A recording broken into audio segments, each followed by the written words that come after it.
Todo mundo pedindo autorização, também quero. Você já está autorizado. Está autorizado. Pronto. Bom, então vamos lá. Carol, eu faço a oração inicial, você depois faz o passe? Faço. Então tá bom. Então, vamos, né? Todo mundo desligar os microfones e agora é o momento de fechar os nossos olhos. E vamos elevar os nossos pensamentos ao nosso Pai Celestial que nos permitiu estar aqui hoje, no meio de amigos queridos, encarnados e desencarnados. Agradecer a oportunidade do estudo, de estarmos aqui sempre constantes, querendo aprender e nos melhorar a cada dia mais. Agradecer a vida que temos, seja ela qual for e onde for. Agradecer a oportunidade da vida de estar aqui neste planeta. E com tantas maravilhas, com tantas coisas a se agradecer, vamos tirar um pouquinho dessa energia do nosso coração agora, essa energia de amor, de alegria, e distribuir cada uma delas em nossas casas, para aqueles irmãos ainda que se mergulham na ignorância, da raiva, do rancor, que se mergulham ainda nos sentimentos inferiores que não nos ajudam a progredir, a continuar caminhando. E que esse encontro de hoje não seja somente um encontro de aprendizado, mas de compreensão para as nossas dores, as nossas aflições, as nossas dúvidas. Que Jesus, em sua magnitude, bondade, caridade, coloque sua falange do bem e do amor ao alcance de cada um de nós. E que a nossa casa possa ser um pontinho de luz, que atraia sempre aqueles que querem aprender, se melhorar e nos ajudar. Que assim seja, graças a Deus. Bom, vamos lá. Deixa eu fazer o share aqui. Vocês estão vendo? Conseguem ver aí?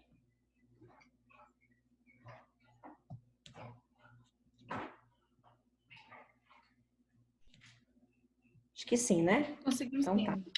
Conseguiu? Então tá. Bom, antes de começar a entrar dentro do assunto de hoje, como vocês sabem, né? Às terças-feiras nós intercalamos o Evangelho com o Livro dos Espíritos também, e algumas obras de Emmanuel, enfim. E nós damos os melhores momentos aqui, tá?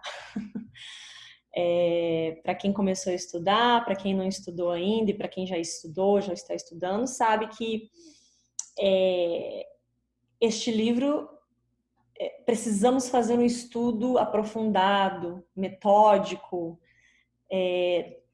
tirar o tempo para entender, compreender, debater, pesquisar cada pergunta. Algumas parecem mais fáceis, outras mais complexas, mas é um livro de constante estudo. Então, se alguém aqui já estudou, provavelmente ou está estudando de novo, sabe que sempre nós vamos recorrer a este livro, nem que for para estudar novamente ou para saciar algumas questões.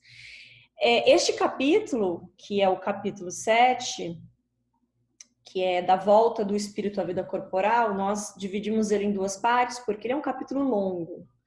Então, ele tem 8 subtítulos e hoje eu vou explanar 4 deles. E aí, da próxima vez, será os últimos 4. Então, como eu disse, nós vamos dar os melhores momentos, se é que é possível, né, fazer um resumo, mas a gente tenta aqui o melhor. E E claro, vamos, né, conversando. Quem quiser também fazer alguma pergunta, pode escrever aqui. E aí no finalzinho a gente abre, né, para a gente conversar, porque esse é um capítulo bem interessante. Nós vamos falar agora, alguns capítulos anteriores nós estávamos falando daqui, mundo material para o mundo espiritual.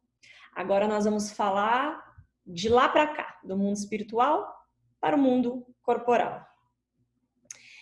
E nós vamos abordar prelúdio da volta, união da alma e do corpo e o aborto, faculdades morais e intelectuais do homem e a influência do organismo. Os outros 4 nós vamos ver da próxima vez que estudarmos este capítulo. Bom, como eu disse, nós vamos estudar agora um pouquinho da vida espiritual para a vida corporal. Nem vou falar o caminho inverso, porque o caminho inverso pode ser de lá para cá, como daqui para lá. Nós estamos nesta constante viagem, né, ao longo dos séculos, do encarne e do desencarne. E esse capítulo é bem interessante, que ele vai dar uma ideia, ou talvez modificar algumas ideias que nós temos da vida lá na nossa pátria espiritual, né? Porque é de lá que viemos, e da morte, dessa compreensão do desencarne.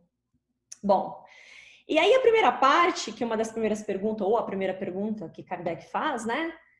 Ele pergunta: os espíritos conhecem a época em que reencarnarão? Aí os espíritos respondem: eles pressentem, como um cego sente o fogo que se aproxima. Sabem que devem retomar um corpo. Como sabeis que devereis morrer um dia? Então, olha que interessante, como tem uma certa semelhança. Por um exemplo, nós sabemos que vamos morrer um dia, mas não sabemos quando. Lá do outro lado, não é tão diferente assim. Sabemos que vamos reencarnar um dia, porém não sabemos quando. E é bem importante agora no começo, quando entrar nesse capítulo, relembrar lá daquele estudo que fizemos nos capítulos anteriores sobre a hierarquia dos espíritos, né? Desde os espíritos em extrema ignorância, como os espíritos superiores, perfeitos. E dentro dessa escala existem outras escalas. E é muito importante, nós vamos compreender aqui que, lógico, se estudar as perguntas, todas as perguntas deste capítulo, nós vamos compreender um pouco melhor. Mas Kardec os espíritos, né? E Kardec coloca seus comentários, comentando de espíritos em geral de conhecimento. Mais ou menos assim como nós estamos neste momento. Ali, nem entendendo tanto a maldade, nem entendendo tanto a bondade, estamos no percurso. Não vou falar nem que no meio, porque eu acho que tem muito ainda para andar. Mas alguns itens aqui nós vamos compreender em um geral. Não é uma regra para tudo, é um geral. Então, os espíritos, né, dizem que sabem, que sentem, mas não têm a certeza de quando isso acontece. A não ser que seja uma coisa já predestinada, ou se o espírito também já tem uma evolução ali um pouco acima e ele já pode ter este conhecimento da volta. Mas no geral é mais ou menos assim. E eles também não sabem quando se dará, né? O que a gente estava comentando. E a outra pergunta que Kardec faz é: o espírito escolhe o corpo em que encarnará? Lembrando, depende da escala evolutiva moral. Mas vamos falar aqui num geral, né? Pode escolher o corpo, os espíritos respondem, mas a escolha nem sempre depende dele. Ele pode pedir. A união do espírito com o corpo pode ser imposta por Deus, assim como as diferentes provas. Então, nessa primeira parte, onde Lembrando que nós estamos falando, né, de espíritos desencarnados. Estamos agora, neste momento, na pátria espiritual, olhando de lá para cá. E a necessidade, né, da reencarnação, e se entende que, então, já que eu tenho que reencarnar, será que eu posso escolher, então, o corpo que eu vou vestir, a minha nova roupagem na minha próxima jornada aqui na Terra? Depende muito, depende do nosso conhecimento, depende da nossa evolução moral, depende se já entendemos ou compreendemos essas questões das nossas necessidades e, claro, sempre com uma ajuda. Isso a gente vê um pouquinho lá na frente. Mas ele pode pedir, né? Não impede de pedir. Porém, a união do espírito com o corpo, e algumas vezes, ela pode ser imposta por Deus, assim como as diferentes provas. E essa questão, geralmente, entra em uma outra questão, que é o livre-arbítrio. Por quê? Quando a gente vê essa palavra imposta, dá a entender assim, então se estão me impondo algo, é porque eu não tenho o poder de escolha. E dentro desse capítulo, a gente compreende que nós temos escolha, sim, porém dentro de um planejamento. Existe um planejamento e dentro deste planejamento nós temos o poder de escolha do que fazer. Mas como nós estamos falando de espíritos em graus evolutivos diferentes, existem aqueles que não têm condições ainda de compreender a necessidade de certas provas, de certas reencarnações, de certas experiências. E para o próprio bem daquele espírito é imposto aquele tipo de corpo e aquele tipo de prova. E é mais ou menos assim, a questão de uma criança, né? As crianças têm vontades próprias também.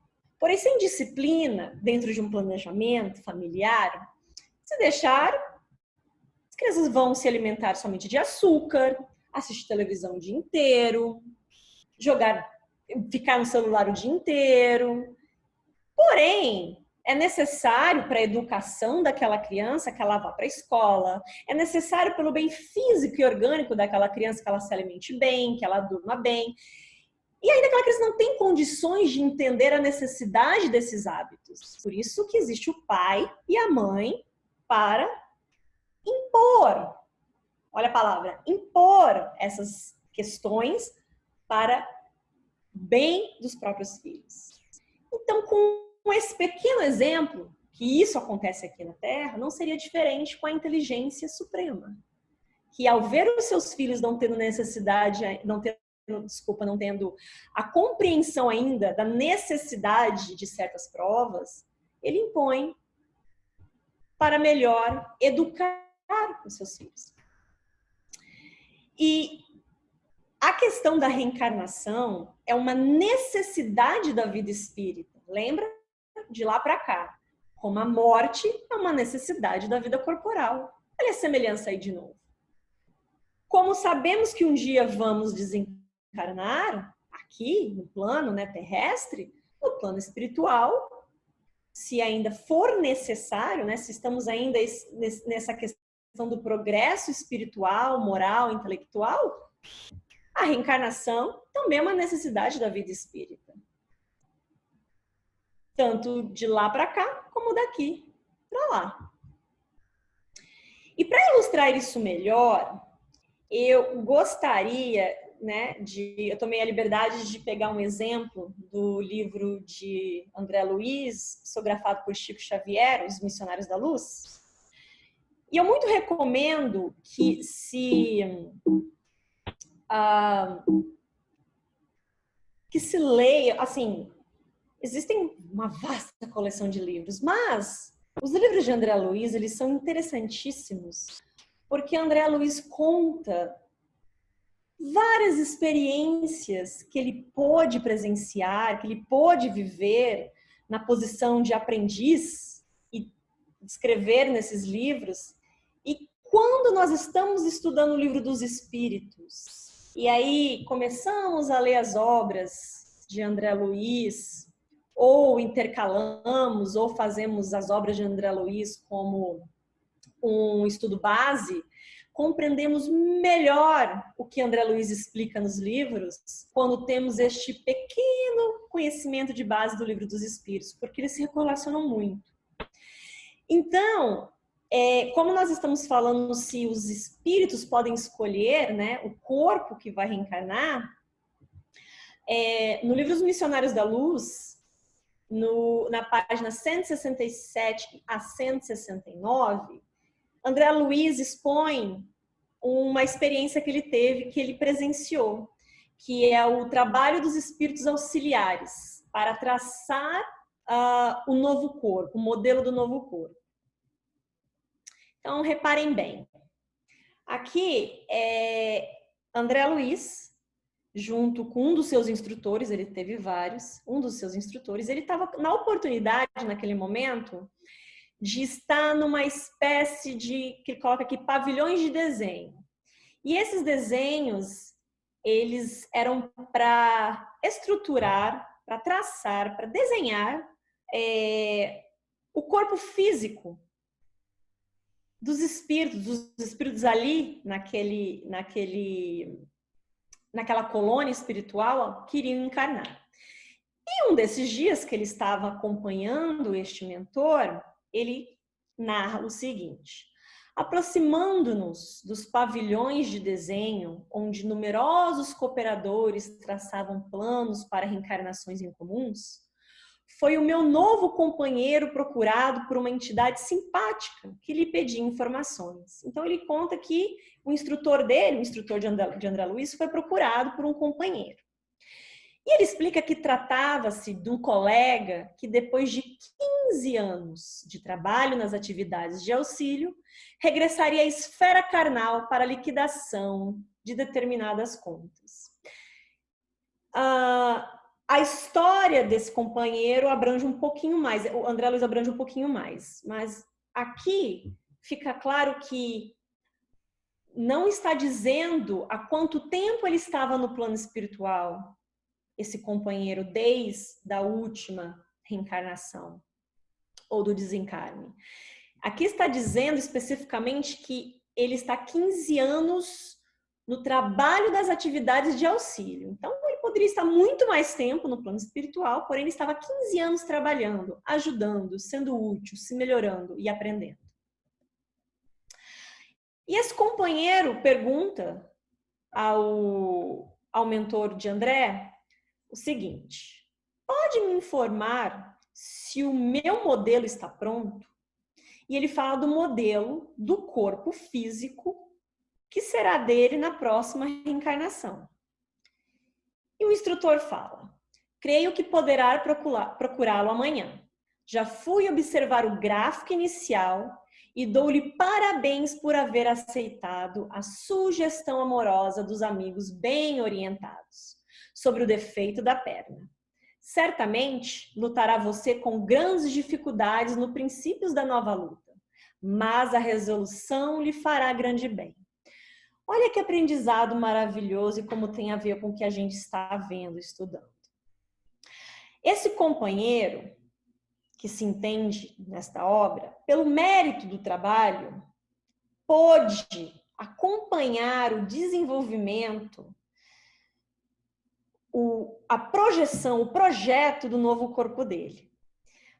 Provavelmente ele deve ter participado do que era necessário, do que agora não era necessário, mas, como todos nós, se não é diferente lá, temos orientadores, mentores, vamos colocar assim, espíritos mais especializados, entendidos de causa, e ele aceitou a sugestão dos amigos mais orientados que ele, né, neste percurso, sobre o defeito da perna, provavelmente um problema físico que ele deveria ter para, assim, viver novas experiências no corpo e provavelmente resgatar alguns débitos. Então, tem um porquê. E ele compreendeu e aceitou. Então, é mais ou menos assim, para exemplificar. Quando nós vamos colocar que quando nós queremos construir uma casa, tá?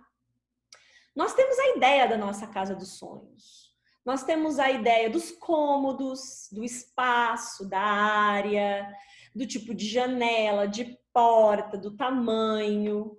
Mas, se não somos um engenheiro civil, um arquiteto, né? Isso é só um esboço, um pensamento que nós temos. E se nós queremos colocar esse plano em prática, precisamos recorrer a um especialista. Então, aí nós vamos procurar um engenheiro civil e um arquiteto.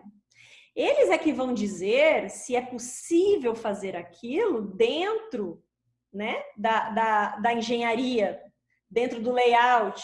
Eles que vão dizer se aquela parede fica melhor aqui do que ali, se aquele pilar ele vai sustentar a casa, se esse espaço, se essa área, se esse terreno é adequado, entendeu? Então, é mais ou menos isso. Nós temos os engenheiros espirituais que têm uma compreensão melhor, que nos auxiliam neste processo, na grande maioria, mas não é uma regra. Como nada é uma regra nessas questões. Na grande maioria. E se estamos aptos a certas compreensões, claro que podemos participar do processo, como aqui está descrito, né, no livro de André Luiz. Seguindo em frente, aí seguimos no passo que na hora de reencarnar. E essa parte do livro, das perguntas de Kardec, é muito interessante, porque fala das sensações de antes da reencarnação. A gente fala muito, né, quando se tem conhecimento, ou se conviveu com alguém que estava prestes a desencarnar, ou num processo, né, de uma doença muito dolorosa, enfim, as sensações diante daquilo. E como é que é a sensação diante de voltar à vida corpórea? Como o espírito se sente? E os espíritos dizem que é de grande expectativa, ansiedade e agonia. Olha que interessante. A gente ouve muito falar sobre o medo da morte. Será que eu vou sofrer? Será que vai doer? O medo de deixar os meus entes queridos, de deixar as coisas para trás, de ser antes da hora, de ser sofrido, não sei, de várias coisas. E abrindo um parênteses, né? Muita gente fala, espírita não tem medo de morrer, porque conhece, né? E eu conheço muito espírita que tem medo de morrer. Muito. E esse medo é natural. Por que esse medo é natural? Porque nós já morremos, corpo carnal, muitas vezes. Mas pelo véu do esquecimento, a cada nova reencarnação, nós não lembramos. E tudo aquilo que desconhecemos nos causa um certo temor, nos causa medo. E é normal. E por mais às vezes que nós entendamos o processo, vamos saber realmente quando passarmos, né? Mesmo que já tenhamos passado muitas e muitas vezes. Mas é normal. E é muito interessante a explicação das sensações do inverso. Porque nós pensamos que é ruim sair do corpo, os espíritos falam para Kardec que é muito pior vir. Porque a perturbação é maior e mais longa do que ao desencarnar. Olha aí. Aí, pensando por esse lado, a gente vai começar a falar assim, bom, eu não quero morrer, tá tudo bem, eu quero morrer, eu só não quero viver de novo. Se a gente pensar por essa explicação, né? Voltar eu não quero, porque é doloroso. E por que essa perturbação, ao voltar à vida corpórea? Porque é uma questão de várias outras questões incertas. A das provas, as expiações, as situações que vamos passar, a família que vamos reencarnar, o planejamento que temos. Lembra lá do livre-arbítrio que eu comentei agora no comecinho? É aí que é o nosso livre-arbítrio. Olha, João, o planejamento da sua reencarnação é essa, mas as escolhas são suas. E dentro dessa responsabilidade das nossas escolhas e sabendo que haverá o véu do esquecimento, mesmo que os nossos mentores estão ali para nos ajudar, nos causa um receio. Será que eu vou conseguir? Será que eu vou conseguir passar aí esses 80 anos de vidas que me foi previsto firme, forte, com tantos obstáculos a seguir, fora as influências externas? Então, isso é uma questão de agonia, de expectativa e de ansiedade para o espírito. Por isso que, ao desencarnar, aqui os espíritos falam, o espírito sai da escravidão. Pela morte, o espírito sai da escravidão do quê? Do corpo, das limitações. E pelo nascimento, ele entra nela. Olha que maravilhoso ter essa visão de um outro patamar, do outro lado. Pensando assim, e sabendo, né, essas informações, o desencarne nada mais é que uma libertação. Acabou. Aquilo ali acabou. Se eu fiz bem, se eu fiz mal, não, aí depende de mim. Mas aquilo acabou. Outras chances virão. Agora, a hora de ter que fazer valer o que a gente aprendeu lá, é onde que nos causa esse atormento. E aí? Será que eu vou conseguir dessa vez? Bom, e a união do espírito com o corpo começa na concepção. Parece que estamos repetindo aquela questão do processo reencarnatório. Porém, nós estamos falando aqui da ligação do espírito com o corpo, não do processo da reencarnação em si. Por quê? O espírito, ele se liga ao corpo na concepção, quando o espermatozoide fecunda o óvulo, tá? O planejamento vem antes, porém o espírito se liga ao corpo neste momento.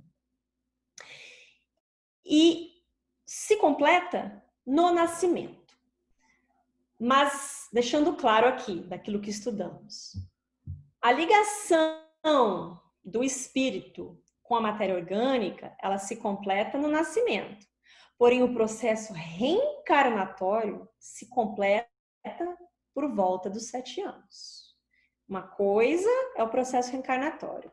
Outra coisa é o espírito, o perispírito se ligar à matéria orgânica. Nós vamos ver ali um pouquinho para frente sobre isso.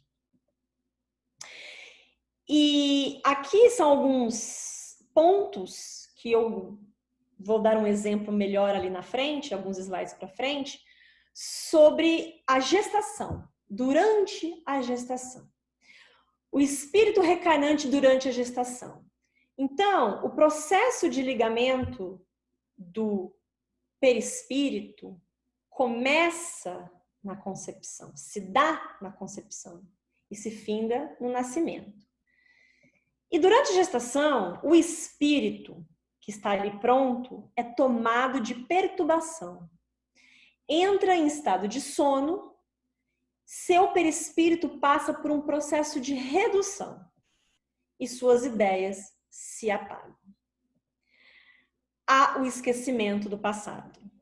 Para melhor ilustrar isso, esses pontos, dentro do mesmo livro, Missionários da Luz, existe um caso bem conhecido, até quem não leu o livro já deve ter conhecido, ouvido falar desse caso, que é o caso de Segismundo. O livro conta, né, a história, desde o desencarne de Segismundo, o que foi que ele fez na última reencarnação dele, o processo reencarnatório dele, a história dele no plano espiritual, o porquê de certas coisas, porque ele vai passar por certas provas. Eu não vou abordar isso aqui.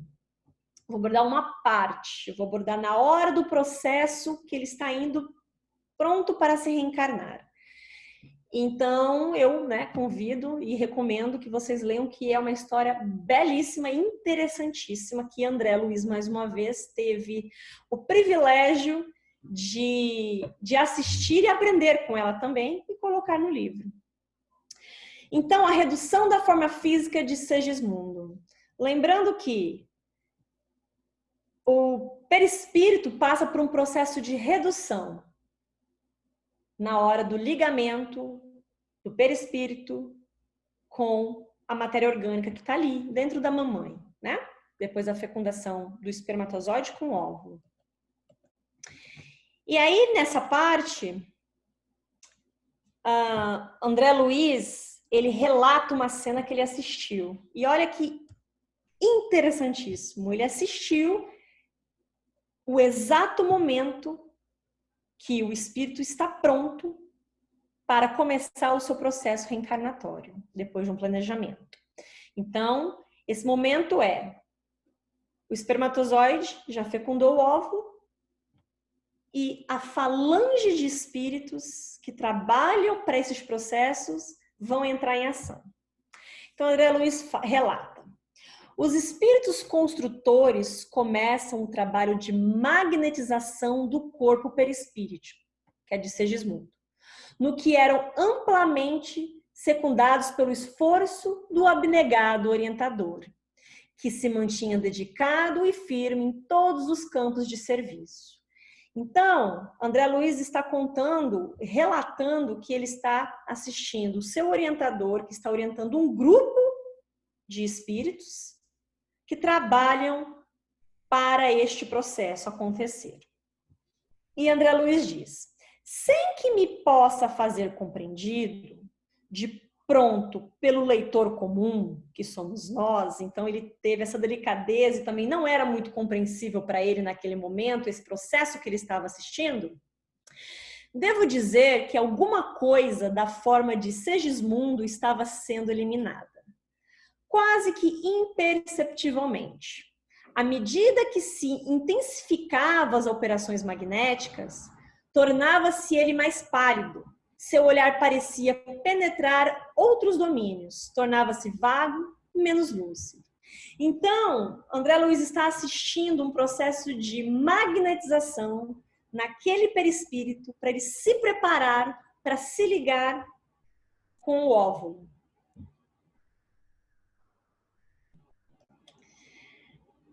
Aí André Luiz continua: surpreendido, reconheci que, ao influxo magnético de Alexandre e dos construtores espirituais, Alexandre era o que estava coordenando aquele trabalho.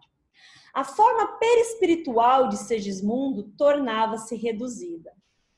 A operação não foi curta, nem simples. Identificava o esforço geral para que se efetuasse a redução necessária. Olha que interessantíssimo isso. É mais ou menos o que acontece com todos nós. O processo que acontece. Neste momento, Segismundo ao corpo carnal, à vida carnal. A mamãe dele estava pronta para receber aquele espírito. E neste momento precisa de um trabalho, e que ele deixa bem claro aqui, que o trabalho não foi curto e nem simples, né? Vamos deixar bem claro isso aqui, foi bem claro aqui, para que aquele espírito, aquele perispírito se ligasse ao seu novo corpo orgânico, o começo dele, né? O desenvolvimento dele. E aí se dá a ligação de Segismundo ao corpo. E aí André Luiz relata que Alexandre diz as seguintes palavras: agora, meus irmãos, penetremos a câmara de nossos dedicados colaboradores para que se efetue o júbilo da união espiritual. Faremos agora o ato de ligação inicial, em sentido direto, de Segismundo com a matéria orgânica. O que é a matéria orgânica? Aquele óvulo fecundado lá no útero da mãe, tá? Então, ali naquele momento, estão prontos para ligar o perispírito de Segismundo. E ele diz assim: espero, porém, caros companheiros, a visita reiterada de todos vocês ao nosso irmão reencarnante, principalmente no período de gestação do seu corpo futuro. Olha que maravilhosa essa outra lição. E essas explicações também estão neste capítulo. Depois daquela equipe fazer o trabalho de ligação do perispírito de Segismundo, né, dentro da matéria orgânica, do útero da mãe, a ligação está começando a se efetuar ali, aí se pensa, acabou o trabalho, vamos embora. Pelo contrário, como já sabemos, todos nós, mesmo que estejamos em diferentes graus evolutivos, temos os nossos mentores, aqueles que nos querem bem, aqueles que foram designados a nos ajudar. E eles nos ajudam desde a concepção. Melhor dizendo, muitas vezes antes. No trabalho do planejamento e do encorajamento que temos que receber, que podemos receber, para que, ao chegar aqui, consigamos efetuar pelo menos boa parte daquilo que foi proposto com êxito. E aqui fica bem claro, na experiência de André, que esse mentor pede esses companheiros que estão ajudando neste processo que estejam ali olhando por Segismundo. Porque quem lê o livro, ou vai ler, vai entender que Segismundo estava bem apreensivo ao voltar. Lembra ali nos últimos slides que o espírito começa a ficar agoniado, na ansiedade. Por quê? Segismundo, ele sabia do planejamento reencarnatório dele, sabia quais os obstáculos que ele teria que passar para resgatar vários débitos com aquela família. E não era obstáculos dos mais fáceis, e ele estava muito receoso em voltar à vida corporal e falhar novamente. E por isso, com a permissão divina do nosso Pai, nós temos verdadeiros anjos da guarda, encarnados e desencarnados, que estão ali segurando nossas mãos e falando: estamos com você, vai em frente, não recue. E por que também? Nós vamos ver ali na frente que o processo da gestação, muitas vezes o espírito recua. Mesmo depois de ter sido auxiliado, orientado e ter todo esse preparo, ele tem o livre-arbítrio de recuar e achar que não vai conseguir. E é onde geralmente se acontece os abortos espontâneos, né? Involuntários. Bom, isso a gente vai ver mais lá na frente. Então, aqui fica esse aprendizado que é um processo complexo, porém de uma beleza extraordinária e que sabemos que estamos sendo amparados todo momento. E aí vem aquilo que eu estava falando neste momento, sobre as mortes prematuras. Algumas causas, né? Aí esse processo que nós acabamos de ver no livro de André Luiz, o espírito já está ligado com a matéria orgânica, que vai virar, né, um corpo físico ali futuramente. E mortes prematuras. Bebê nasceu. E tem aqueles bebês, aquelas crianças, que vivem dias, semanas, no máximo alguns meses. E por que isso?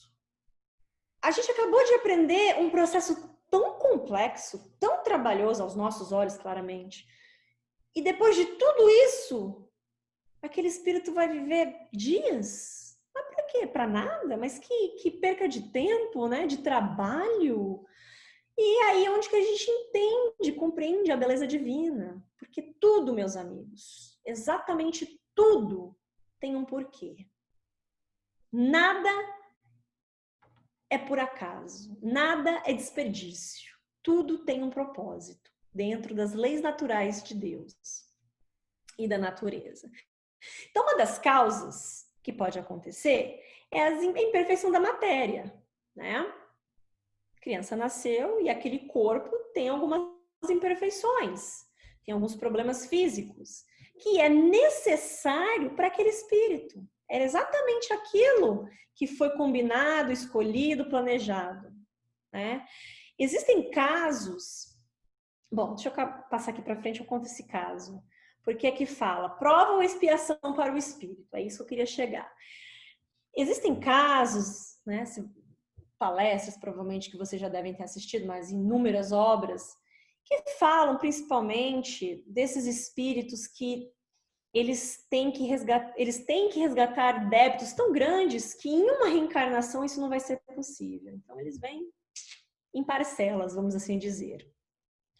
E um exemplo, vamos supor que suicidas, né, que fizeram esse crime, atentado com o corpo físico, que acaba imprimindo no perispírito, e as oportunidades que eles têm, às vezes, de vir, tem que ser dividida em algumas reencarnações, porque senão fica muito pesado também.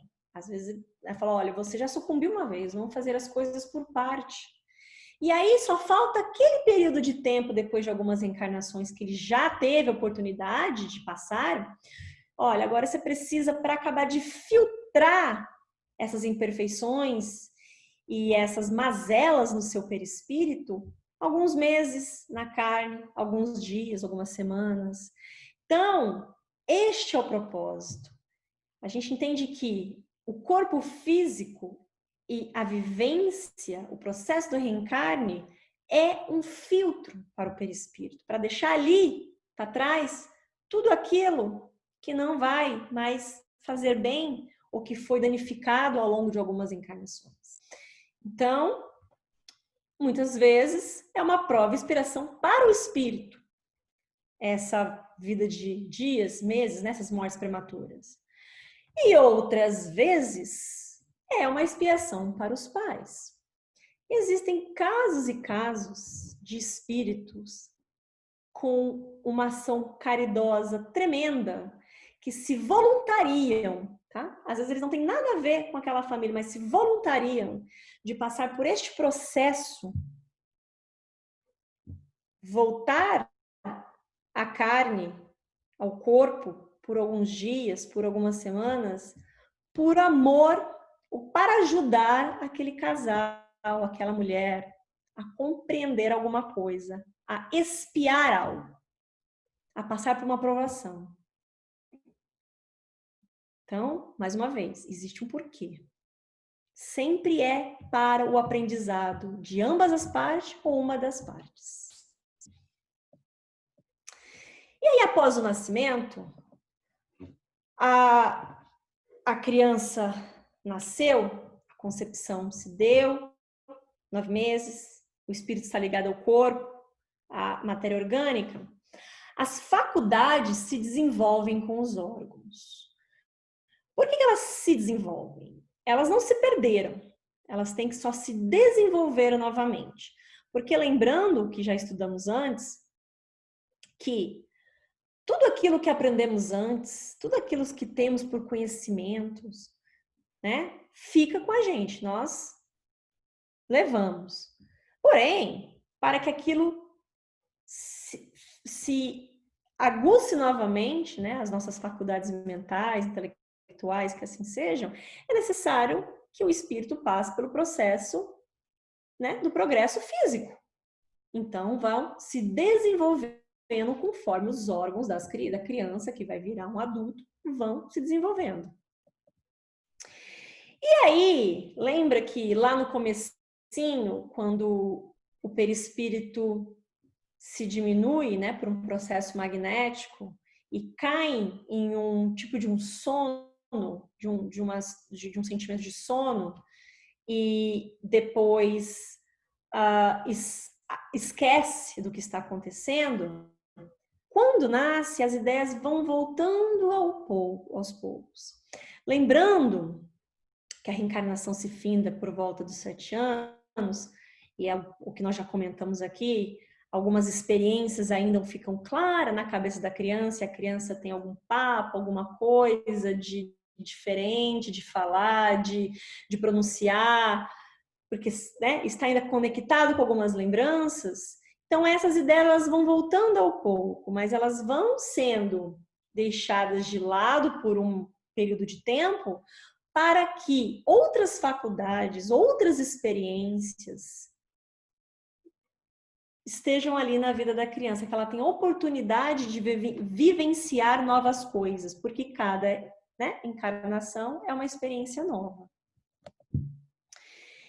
E aí tem a questão do aborto, que é um assunto bem complexo, um assunto bem polêmico. Obviamente nós não vamos entrar aqui nos pormenores, mas o ponto aqui é sempre passar a visão das leis divinas e que os espíritos trouxeram para nós dentro dos ensinamentos do Livro dos Espíritos. Então, o aborto provocado, o intencional, ele é sim um crime perante as leis de Deus. É muito importante entender que nós temos sim o livre-arbítrio. Sim, podemos escolher não prosseguir com uma gravidez, não prosseguir com a vinda daquela criança.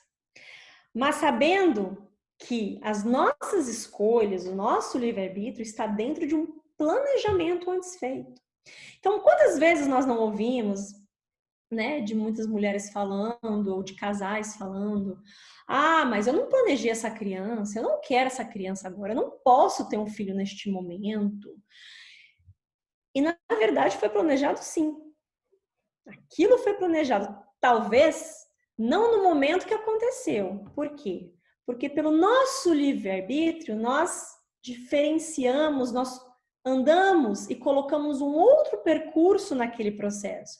Era para aquela moça ter aquele filho lá com seus 28 anos e por um descuido ou por querer se enveredar em outros caminhos, acabou tendo que ir com 15. Mas era planejado vir uma criança. E aí, naquele momento, aquilo já é indesejado, aquilo já não é o que eu queria. E aí o aborto acaba acontecendo em algumas vezes, né?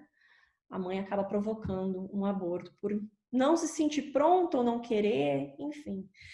E não entrando também nessas questões de violências sexuais, estupros, né? Que podem também gerar outras vidas, que é uma questão muito mais complexa, mas entendendo o aborto geral, tá? Para todos os casos, é um crime.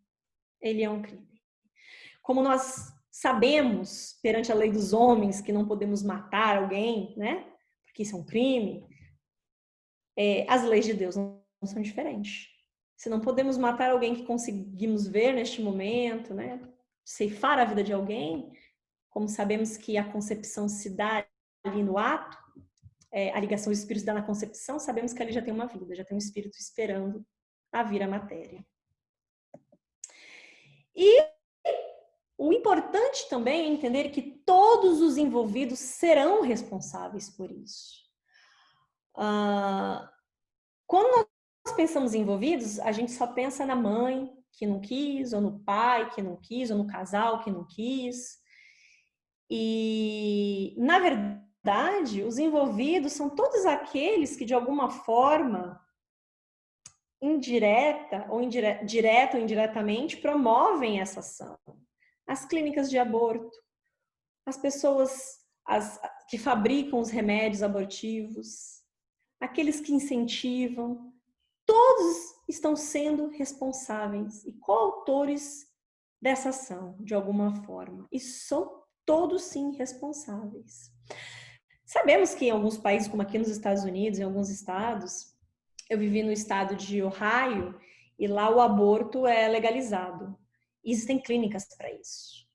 E não é que porque, pelo fato, dentro das leis dos homens, das leis da matéria, aquilo é legalizado, que não deixa de ser um crime dentro das leis de Deus. Então, é uma escolha, sim, nós temos o livre-arbítrio, sim. Quando se diz meu corpo, minhas regras, também entram umas outras questões, porque depois que compreendemos isso, já entendemos que o corpo também não é nosso, ele é emprestado para fazermos bom uso dele. Então, começa por aí, essa compreensão. E aí, mesmo com isso, temos ainda assim a escolha de prosseguir, de ceifar uma vida ou de aceitar. E o aborto provocado pode ocorrer por vontade do espírito reencarnante, que recua diante da prova que escolheu. Olha que interessante. Então, ele é provocado por quem? Pelo próprio espírito. Ele é espontâneo para a mãe, para o pai, para a família, mas ele é provocado pelo próprio espírito. Lembra ali no exemplo de Segismundo, quando os mentores estão em volta dele e o mentor Alexandre diz, olha, espero que vocês prossigam com ele, né? Porque para que aquele espaço dos 9 meses é um espaço muito delicado, onde o espírito pode recuar sim, porque ainda não está na matéria. Naquele momento ele pode, né, impedir que aquilo venha se findar lá na frente. Então, é um momento muito delicado. Ele pode pensar, não vou dar conta, não quero, e assim acontece o aborto espontâneo.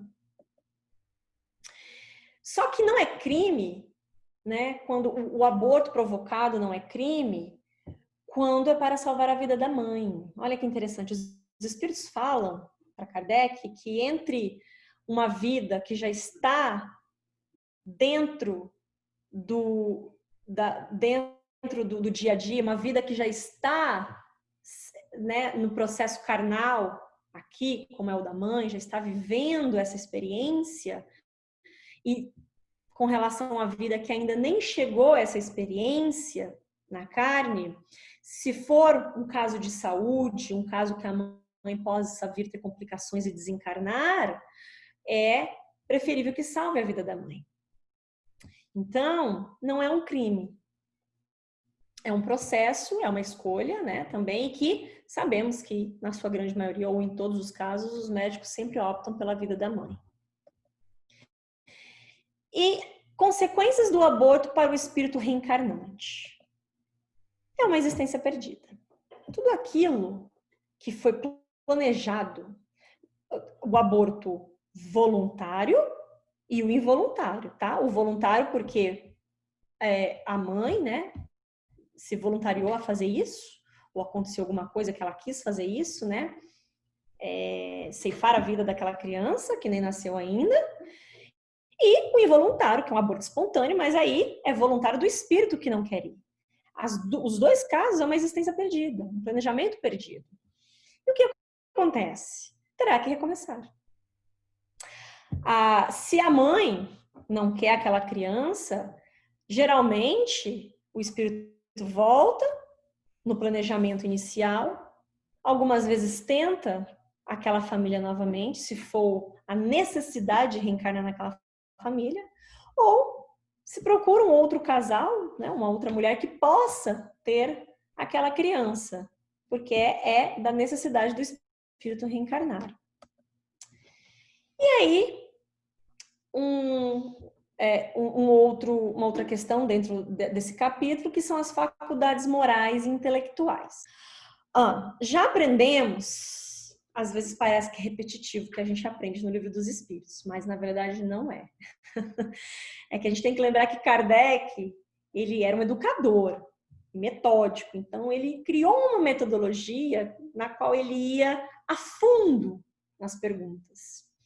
Mas nessa questão de faculdades morais e intelectuais, a gente que foi na capítulo 5 ou 4, acho que foi no 4 que nós tivemos a oportunidade de estudar, que a mãe e o pai, eles transferem a genética para o filho, né? Cor dos olhos, cabelo, enfim, estatura, cor da pele. Porém, as faculdades morais e intelectuais, elas vêm do espírito, elas já vêm com o espírito, é a bagagem do espírito. Obviamente que os pais estão ali para aprimorá-las, mas o espírito já vem com essa bagagem de antes. Então, tanto as bagagens boas como as más. E, mais uma vez, as faculdades morais e intelectuais são do espírito e não do corpo. A pessoa de bem é a encarnação de um bom espírito. E a pessoa perversa é a encarnação de um espírito imperfeito. Lembrando, e abrindo um parênteses, que mesmo a pessoa de bem como a perversa, os dois espíritos são imperfeitos. Simplesmente porque eles estão reencarnando aqui no planeta Terra. E sabemos que não existe espírito ou ninguém absolutamente perfeito dentro dessa esfera. É claro que existem espíritos com tendências para o bem, fazer o bem, e tem os espíritos com tendências para o mal, mas em escalas evolutivas diferentes, porém todos estão no progresso, estão progredindo, e todos têm a sua imperfeição. Alguns mais ostensivos, outros menos, mas nós todos estamos falando de espíritos imperfeitos ainda. E aí, para terminar, não, isso eu acho que é um item antes de terminar. Tem mais um da questão orgânica, mas vamos lá. Por que alguns têm a inteligência muito desenvolvida e pouca moralidade? Quantos de nós aqui já não deparamos com pessoas, ou sabemos, conhecemos, porque são famosas, cientistas, filósofos, escritores, pessoas que desenvolveram algo, que descobriram algo, que inventaram algo, que têm uma intelectualidade extremamente avançada, uma intelectualidade muito grande. Só que aí vai olhar na parte moral daquela pessoa, vê que é uma pessoa egoísta, orgulhosa, uma pessoa mesquinha, uma pessoa que não pratica nenhum tipo de bem ou de bom para ele ou para qualquer pessoa que seja.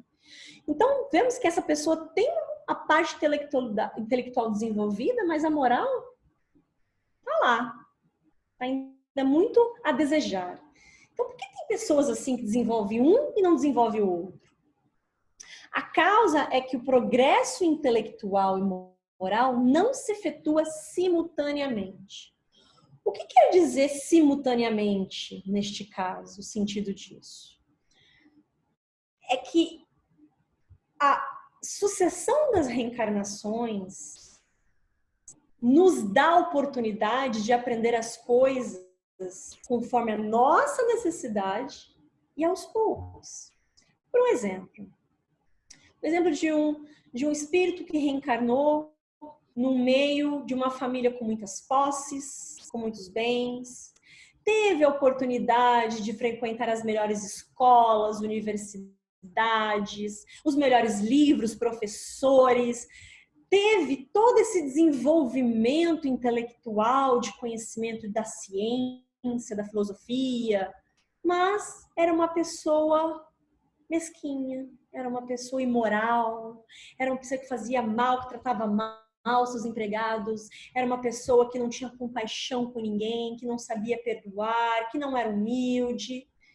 E aí ele vem e desencarna e tem uma nova oportunidade ali na frente de reencarnar. Mas agora esse espírito, esse mesmo espírito, com essa bagagem intelectual, se reencarna numa família mais humilde, num ambiente mais hostil, com as oportunidades bem limitadas. E ali ele tem a oportunidade de trabalhar mais sua humildade, a sua caridade, o seu amor ao próximo. Então, aí percebemos que foram dois momentos diferentes que a divindade deu oportunidade de ser trabalhado o que era necessário naquele momento. Eu ouvi esses dias dizerem que eu concordo, não sei se vocês concordam, mas é muito mais fácil se descobrir a vacina para, no nosso caso, no nosso momento, para o Covid, do que amar o próximo. É ao estalar de dedos a facilidade que é para descobrir uma vacina, mas amar o próximo como, né, nos ensina Jesus. Esse sim é o mais difícil. Então, muitas vezes nós vamos ver o mundo que nós vivemos hoje, principalmente, em um nível intelectual bem acima do nível moral. Ainda temos muito que aprender. Então, durante um período, se adianta em ciência, durante outro período, em moralidade. E assim vamos seguindo no progresso. E agora sim, para terminar, a influência do organismo.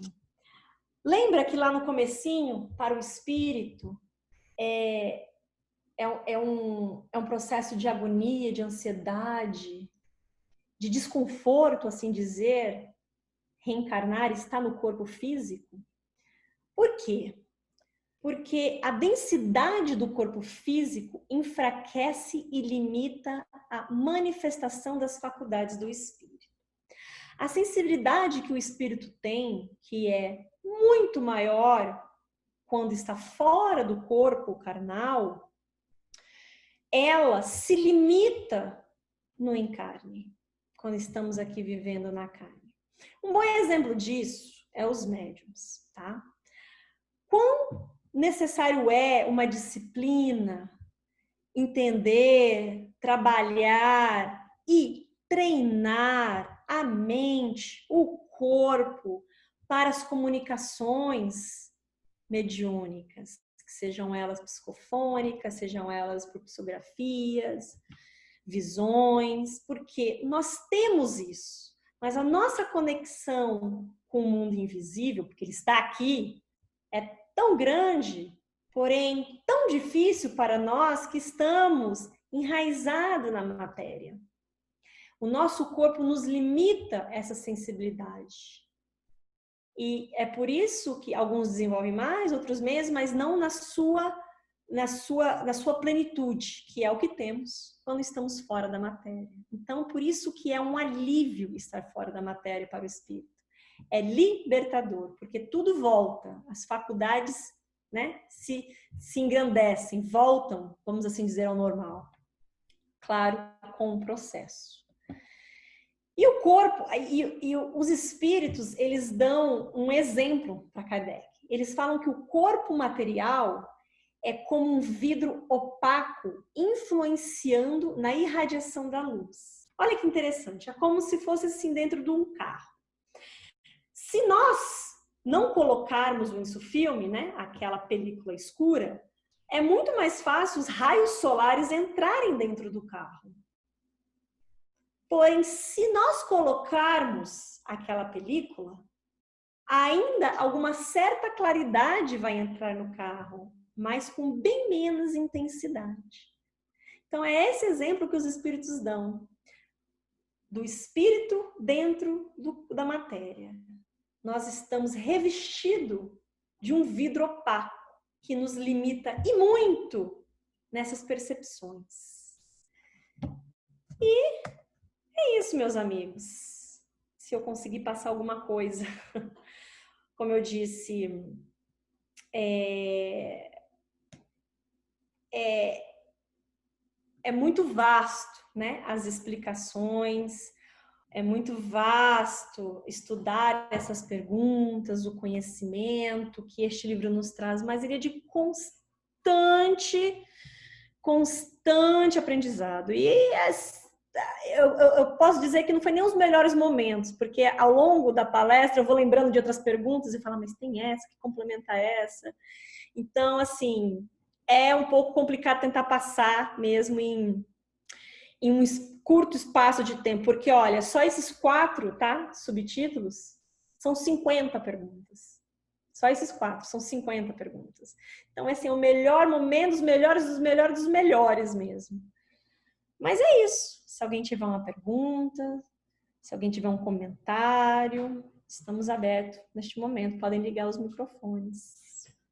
E para quem tem também um pouco de curiosidade para entender assim essas questões, o livro Evolução em Dois Mundos, não, Evolução em Dois Mundos ou No Mundo Maior, eu sempre troco esses dois livros. No Mundo Maior. No Mundo Maior, conta, tem uma parte do livro que é muito interessante que fala justamente sobre a mãe, né, os sentimentos da mãe com a criança por conta das diferenças, né, de espírito, enfim, de questão de desejo, de repulsão que a mãe fica por conta de outras pessoas, assim, é fascinante. Eu lembro que quando eu li esse capítulo também, eu fiquei muito muito intrigada, assim, achei bem interessante. Com certeza, para mim, assim, essa parte do Livro dos Espíritos é uma das mais interessantes para mim, assim, chama muito a minha atenção. É muito aprendizado a gente pensar que a gente tem tanto medo da morte, mas na verdade o nosso medo maior é de reencarnar e falhar, né? Da responsabilidade que a gente tem. Então, era isso que eu queria falar. Exatamente. Esse capítulo também chamou muita atenção por isso. Por essa. Ontem, o Luiz me salvando dos meus estudos. Ele vai falar aquilo que eu vou falar. Vou prestar bem atenção. E compreendendo que, como nós, depois do entendimento, né, o que você falou, e de lá para cá como é que é, né? E aí é interessante compreender isso. O Luiz quer falar também. Ativar seu microfone aí, Góis, para nós. Eu queria, sim. Na verdade, bom, foi muito bom, né? Foi muito legal a sua explanação. E eu não gosto muito do chavão que a gente ouve, que é assim, não há coincidências, né? Eu prefiro falar ou comentar o que você falou, Suelen, é que para tudo tem uma razão, né? Então, eu acho que é muito mais racional, muito mais lógico, muito mais coerente dizer que para tudo tem uma razão. E não tem coincidência. Não tem... A coincidência parece um negócio até meio pode falar de sorte, né? De assim, coisa fortuita. Mas não, realmente tem tudo isso. Exatamente, tem razão para tudo. Mesmo que a gente desconheça essa razão, né? Muitas vezes nós desconhecemos ela, mas nós temos, né? Quer dizer, tudo tem uma razão de ser, de estar, de existir, de acontecer. E é o que eu sempre falo e que eu acho que todos vocês também pensam. Não é à toa que essa doutrina chama consoladora. Nos consola em tantos aspectos, em tantos... de compreender, mesmo que a dor exista, porque a dor vai existir, mas de compreender que é um processo, né? E aí que a gente aprende, né? Aquele processo do momento da fecundação, da ligação do perispírito. Como se diz, o trabalho, a gente só vê o filme, mas não sabe o trabalho que dá para produzir um filme, né? O behind the scenes, que é muito complexo, trabalhoso e com mentores, trabalhadores da seara do Cristo tão abdicados em fazer para que a gente tenha esse espaço, pequeno espaço, né, de tempo, que é pequeno, né, pela eternidade, de tentar nos incentivar em fazer o melhor e esse trabalho. Então, quando a gente compreende, né, e depois que eu falei no começo, depois que eu li, eu falei, bom, agora eu vou ter medo de voltar mesmo, tá tudo certo agora. De voltar vai ser o problema. Acho que é isso. Alguém quer comentar? O que eu ia falar também, que acabei não falando, e você agora acabou de falar, é sobre o envolvimento que existe para que a gente venha a reencarnar. A gente vive falando, eu tenho meu espírito protetor, meu anjo guardião, meu não sei o quê. Parece que tem um só, né? Mas é um pool, né, de espíritos que estão torcendo e trabalhando para o nosso sucesso. Então é uma coisa assim, olha o trabalho que deu para fazer todo o processo reencarnatório. E depois a gente chega aqui e a gente não está sozinhos. E aí a gente dorme e volta para o plano espiritual, como espírito, para reforçar o compromisso nosso, para melhor, sabe, agir para isso. Então é todo... E aqueles espíritos, assim, ajudando para que a gente vá e encontre a pessoa certa. Outro dia eu estava falando para uma amiga, né? Eu falei, escuta, você acha que encontrou o seu marido assim, em meio a 7 bilhões de pessoas? Assim, foi, nossa, olha que coisa, né? Eu encontrei o amor da minha vida no meio de 7 bilhões de pessoas. Em questão de probabilidade, é quase zero. É zero, zero, zero, vai até o infinito e depois tem um umzinho ali, né? É muita. Então, é toda uma torcida a favor da gente, para dar certo. Se a gente vai na onda, ótimo, né? Se a gente aceita toda essa ajuda. Mas a gente tem uma capacidade para melar tudo que é plano, né? A gente vai, toma a decisão errada e deixa o orgulho passar na frente de um monte de coisa e a incredulidade e tudo isso. Quando, na verdade, deixa, vamos agir, vamos trabalhar, vamos ocupar, fazemos nossas preces para estar sempre abertos, né, e receptivos a receber toda essa influência positiva e dar certo. E medo, medo do quê? O máximo que pode acontecer é desencarnar. Né? E pelo que a gente aprendeu é dos males o menor, né? E aí a gente aprende que, pô, dá mais medo vir para cá do que voltar, né? Voltar é outra condição. Nossa, não precisa de emprego, não precisa de nada. Aqui a gente tem que batalhar para se manter empregado. Então, ixi, né? E a saúde, é manter o peso, é não sei o quê. É tanta coisa. E no fim, quando lá, é que é a nossa vida de verdade, né? Então aqui é uma experiência, aqui é um trabalho que tem que ser feito em conjunto, né? É individual, mas reflete no conjunto. Realmente, a turma é grande.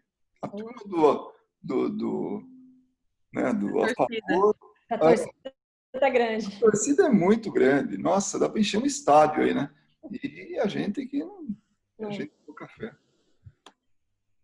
Isso aí. Mais alguém? Quer comentar alguma coisa? Thiago, quer comentar? Posso fazer só adicionar para as palavras lindas que esse amor da minha vida que eu achei no meio de 7 milhões falou hoje? 7 bilhões. Bilhões. Ele não conta, viu, gente? Lucky guy. Eu sou fã dos livros do André Luiz. E eu vou te falar exatamente bem curto o porquê que eu sou fã. Pelo fato do motivo que mais me chamou a atenção, me fez me apaixonar por essa doutrina, que ela é, como vocês falaram, ela é consoladora, ela não é resolvedora. Eu gosto de brincar, falar isso. Ela não resolve nada, ela consola. Quem resolve é você. E essa é a razão porque eu sou tão fã dos livros do André Luiz. E se Deus quiser, eu vou acabar os 6 todos. Mas, acho que são 6, né? 7? Não, são 11. São 11, desculpa. 12, algum do tipo. Então, tipo, eu... 13. 13, aí nem eu. Tá vendo? Nem eu, você. 11, 12, 13, mais um era, tá certo. E que, tipo, os livros da Luísa, como eu estava falando, a questão por eu ser tão fã dessa doutrina, é que ele literalmente esclarece de uma forma tão fácil, que é o seguinte: a partir do momento que você não vê, e você muda o switch, como eu já tinha falado com ela, que você não vê como castigo e vê como aprendizado, que você não vê como punição e vê como uma oportunidade de crescer e aprender, como vimos o exemplo aí do rapaz que escolheu vir com a perna desse jeito para passar por essa aprovação, para evolução, progresso moral, entendeu? Então, a partir do momento, foi a primeira coisa que eu aprendi no Espiritismo. Queria dividir isso com vocês. Foi isso. E eu acho uma coisa que eu vou levar pro resto da minha vida. Acho não, tenho certeza que vou levar o resto da minha vida. É quando você não vê mais como castigo e vê como aprendizado. Entendeu? Isso, olha, e você não precisa ser espírito para fazer nada. Porque quando você ensina isso para alguém, é mind-blowing. Sua mente abre de uma forma que fala, só depende de mim. O meu progresso moral só depende de mim, das minhas atitudes. Entendeu? Então, queria dividir isso com vocês. É o que mais me chama a atenção. O que mais gosto. Muito bem. Muito bom. Exatamente. Então, vamos fazer o nosso passe, então. Peguem as suas aguinhas aí. Estão com as suas aguinhas aí do lado. Quem não tiver, pega, por favor. Sua garrafinha de água. Seu copinho de água. Que a gente possa iniciar, então. Encerrar, né? Nosso estudo de hoje. Então, vou convidar, então, a todos para fechar os nossos olhos, serenando o nosso coração, trazendo na nossa tela mental a figura do nosso Mestre Jesus, esse amigo querido, esse irmão mais velho, que cuida de cada um de nós, nos pega pela mão nesse momento, ele que sente todas as nossas dificuldades, compreende as nossas lutas, vem agora nos trazer um pouco de alívio, um pouco de conforto, onde vamos para a nossa cachoeira, onde essas águas vão nos trazer uma leveza, uma limpeza da nossa alma, retirando de nós os pensamentos negativos, os nossos comportamentos repetitivos que não nos trazem nada de bom, as nossas mágoas, preocupações do dia a dia, ansiedade, tristezas, inseguranças, tudo aquilo, Senhor Jesus, que ainda nos apegamos, as más recordações. Auxilia-nos, bondoso Mestre, para que possamos aliviar esse nosso coração, a nossa mente, de tudo isso que nos afasta, Senhor, da nossa evolução moral. Jesus que nos segura pela mão, nos trazendo esse conforto, esse acalento. Ele conhece cada um de nós pelo nome. Ele sabe exatamente de todas essas nossas dificuldades que enfrentamos nessa encarnação. E por isso, Ele está sempre ao nosso lado. E podemos visualizar Jesus agora em nossa frente, no nosso campo verdejante, onde já nos sentimos um pouco mais leves. E Ele vem com seu sorriso amoroso, nos dá um abraço e podemos sentir toda a luz, todo o amor que emana do coração do Cristo, envolvendo a cada um de nós. Esse amor que traz paz, serenidade, calma, tranquilidade, que fortalece a nossa fé para que possamos seguir firmes na nossa encarnação, com os compromissos que assumimos, mesmo diante das dificuldades. Te rogamos, Mestre Jesus, sê conosco. Não queremos sucumbir, Mestre. Nós sabemos que a nossa visão é muito limitada das coisas. E por isso, Jesus, sabemos que o teu coração bondoso vai nos fortalecer. As suas lições do Evangelho vão clarear a nossa estrada nos dias de dúvida. E que possamos espelhar, Jesus, a nossa conduta, o nosso comportamento, as nossas escolhas, nas suas lições, Jesus, no seu exemplo. E com isso também te pedimos, amado Mestre, humildemente, para que possa visitar as nossas casas. Traga, Senhor Jesus, a tua luz, a tua proteção, onde visualizamos todos os cômodos, as pessoas que aqui estão, os nossos familiares, entes queridos, roommates, amigos, os animais de estimação. Que a harmonia, Senhor Jesus, possa reinar nos nossos lares.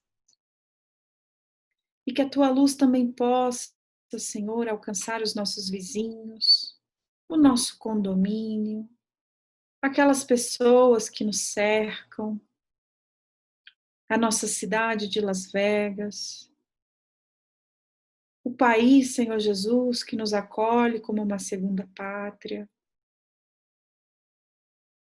E estendendo o nosso pedido, para que o Senhor também visite os nossos familiares e entes queridos que estão longe de nós, Mestre. Qualquer que seja a cidade, o país que eles estejam, visite Visite-os também, Jesus. Deixa ali a tua paz, o teu amor, a tua proteção para cada um deles. Em especial, também queremos te pedir, Mestre, por todos aqueles nomes que estão nos nossos cadernos de vibrações, pelas pessoas que estão nos hospitais, pelos governantes, pelas autoridades e por todos nós aqui nesse planeta, para que possamos, Jesus, ter o nosso coração tocado pelo seu amor e pela sua paz. Que possamos seguir a nossa semana até o nosso próximo reencontro, com a certeza de que o Senhor habita em nós. E aos amigos espirituais que possam fluidificar as nossas águas, colocando nelas o nosso remédio necessário para a nossa saúde física e também para o nosso espírito, porque o Senhor sabe de tudo aquilo que necessitamos. Que possamos também agradecer a oportunidade bendita de estarmos aqui reunidos em torno das suas lições. E com o coração cheio de esperança, nossos ânimos renovados, esperamos a nos reencontrar. Até semana que vem, Jesus. E que assim seja, graças a Deus.